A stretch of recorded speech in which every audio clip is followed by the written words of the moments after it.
Bueno, gracias por la presentación. Vamos a dar junto con Alejo Costa el tema mildio girasol.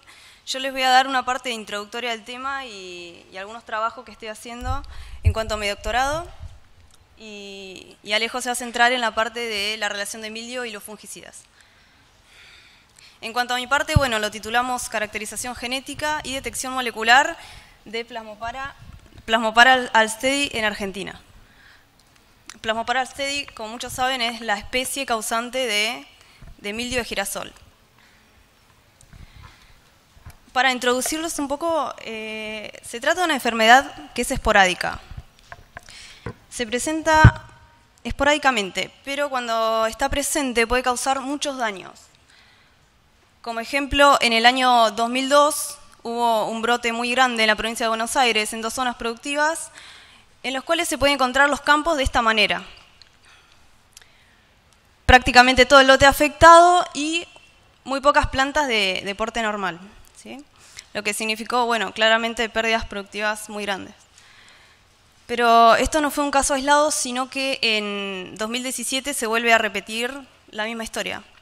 De esta manera, entonces, comienza un estudio muy importante en mildew para poder comprender qué pasó ese año 2002 y por qué se volvió a repetir la historia. Y antes de hablar de lo que son técnicas de manejo, me gustaría introducirlos en lo que es el ciclo de la enfermedad.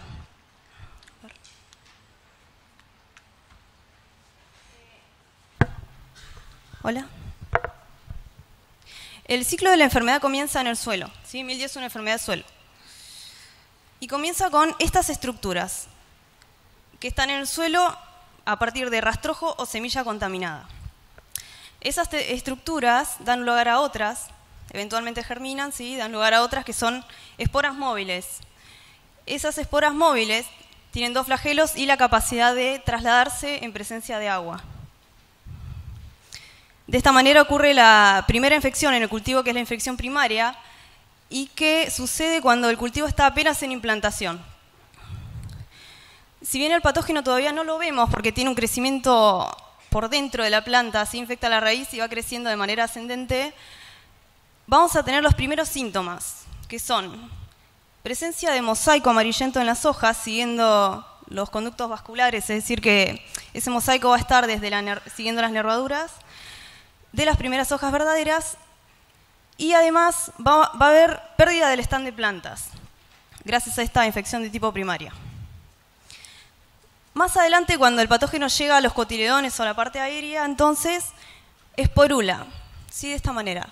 Esta esporulación son estructuras de fructificación del patógeno que puede aparecer en los primeros estadios en cotiledón o más adelante en las hojas verdaderas, en coincidencia con ese mosaico clorótico en el envés de las hojas. Y bueno, esas estructuras consisten en pequeños arbolitos que portan vesículas que tienen nada menos que esas primeras estructuras, ¿sí? Esas esporas móviles. Y en este momento van a jugar un rol muy importante en lo que es la dispersión de la enfermedad a nivel de lote, ¿sí? A partir de un manchón con infección primaria va a ocurrir luego las infecciones de tipo secundarias, por medio de las cuales el patógeno se va a dispersar, digamos, en el cultivo, generando el típico manchón en el campo. Las infecciones secundarias son difíciles de reconocer, pero cuando están presentes se ven como estas manchas, ¿sí? Son manchitas que están como salpicaduras, gracias a la lluvia. Esto ocurre a partir de esas primeras esporulaciones, ¿sí? Va salpicando a las plantas que están vecinas. Muy bien.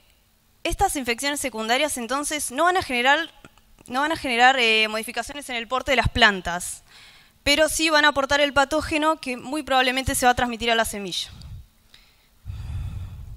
Las plantas llegan a término entonces de esta manera, las que sufrieron infecciones de tipo primarias. Sí, fíjense que acá está el mosaico de la infección, típico de la infección primaria, para diferenciarlo del otro. Y estas plantas tienen entonces semilla muy probablemente infectada, que por su reducido tamaño queda en el lote, junto con el rastrojo contaminado, y eso va a constituir entonces el inóculo para el siguiente ciclo del cultivo y ciclo del patógeno. Acá lo vemos un poco más claramente en lo que es el ciclo de cultivo. Fíjense que las infecciones primarias se acotan a lo que es el primer estadio, ¿sí? a implantación, y que son peligrosas desde el punto de vista económico. Son las que van a producir aquella muerte de plántulas y también, si las plántulas sobreviven, van a quedar de esta manera. Las pérdidas de rendimiento están asociadas a este tipo de infecciones. Las infecciones secundarias, en cambio, tienen otra importancia desde el punto de vista del movimiento de la enfermedad. Porque esa semilla proveniente de las infecciones secundarias, que puede estar contaminada, tiene tamaño normal y puede salir del lote. El periodo más susceptible del cultivo, entonces, coincide con las infecciones de tipo primaria, ¿sí? Bueno, y frente a esto, ¿qué podemos hacer para manejar la enfermedad? Hay dos estrategias principales que consisten, como muchos saben, en el uso de resistencia genética y de fungicidas. Con respecto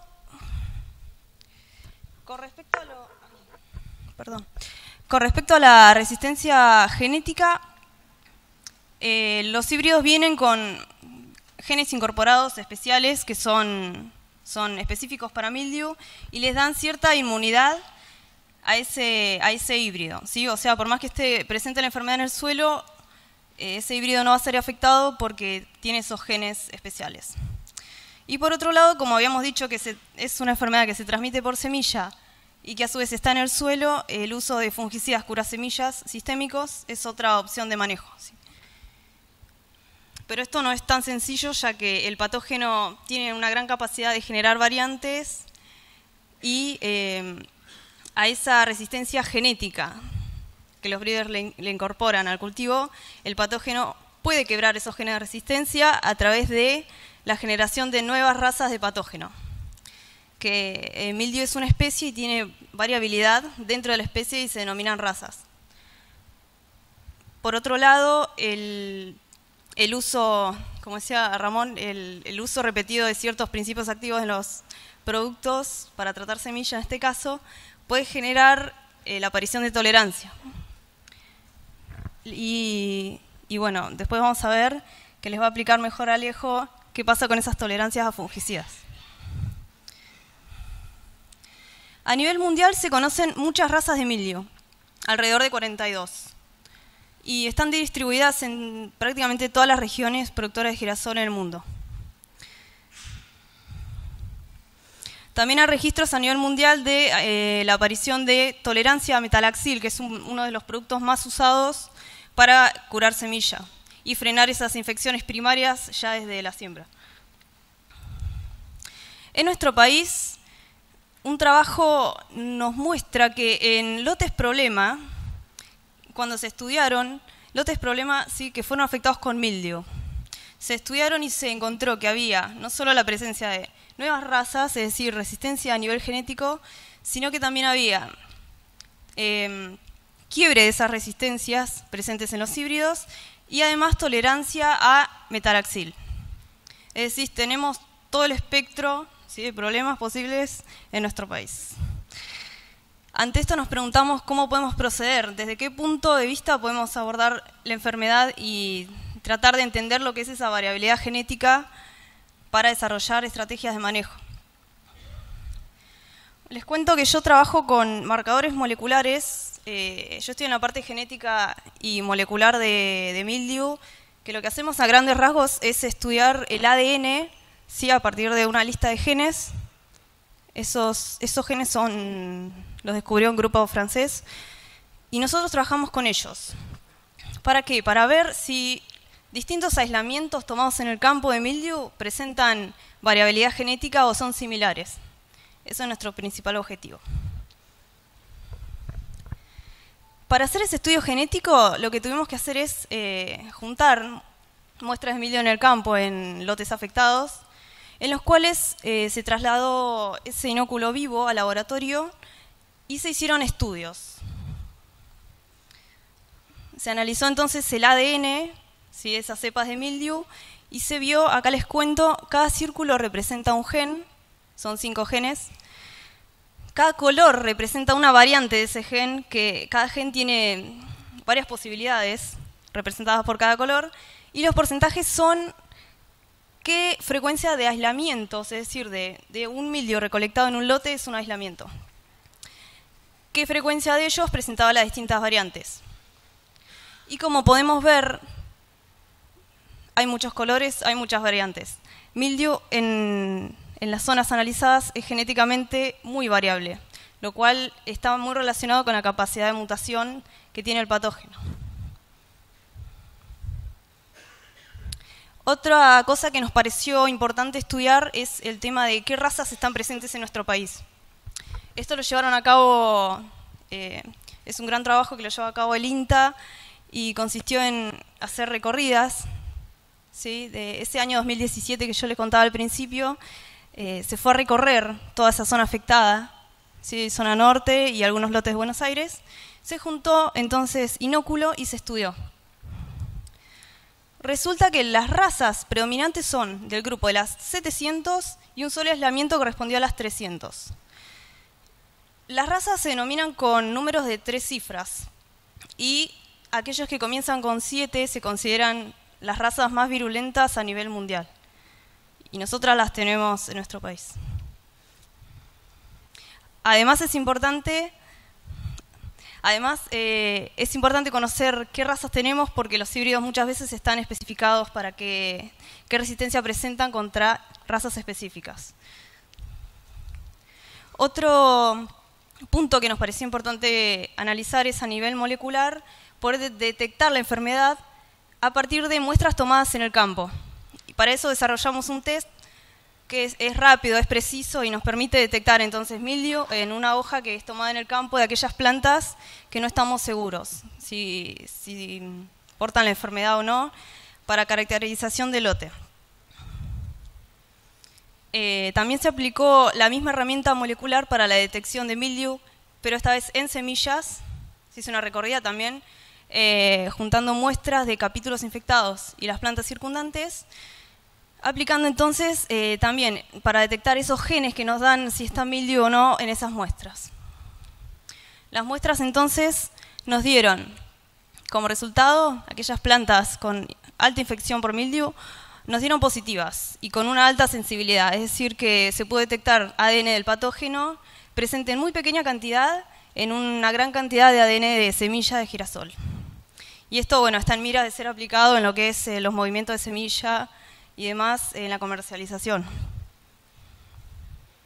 Las muestras incógnitas que se recolectaron alrededor de esos manchones, que podrían tener infección de tipo secundaria, dieron negativo, es decir, que no se puede detectar hasta el umbral que nosotros proponemos.